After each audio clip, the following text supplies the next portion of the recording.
வாங்க நம்ம புல் த்ரெட் தூக்கி போடும்போது என்ன பண்ணலாம், எப்படி பண்ணலாங்கிறத பார்க்கலாம்.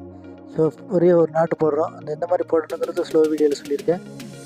நாட்டு போட்டு மேலே தூக்கி போட்டு ரோப்பை எப்படி கைட் பண்ணணும்னு நேரம் எப்படி சொன்னாமல் ஜிக்ஜாக்காக சொன்னீங்கன்னா ரோப்பு கீழே வந்துடும். ஓகேங்களா? ரோப்பு கீழே வரும். அது எப்படிங்கிறது ஸ்லோ வீடியோவில் போய் பாருங்கள், உங்களுக்கு எக்ஸ்பிளைன் பண்ணியிருக்கேன். அடுத்தது இந்த பீம்லேருந்து இன்னொரு பீமுக்கு ட்ரான்ஸ்ஃபர் பண்ணுறது, அந்த பீம்லேருந்து இந்த சைடு பீமுக்கு ட்ரான்ஸ்ஃபர் பண்ணுறது எப்படி, ஒரு கீழே இருக்காமல் ஒரு சுச்சுவேஷனில் அப்படியே பண்ணலாம் அப்படிங்கிறத ட்ரான்ஸ்ஃபர் பண்ணலாம் அப்படிங்கிறது. இங்கேருந்து ஜிக்ஜாக்கை போட்டிங்கன்னா இதை பாருங்கள், இந்த பீமுக்கு வந்துடுச்சு.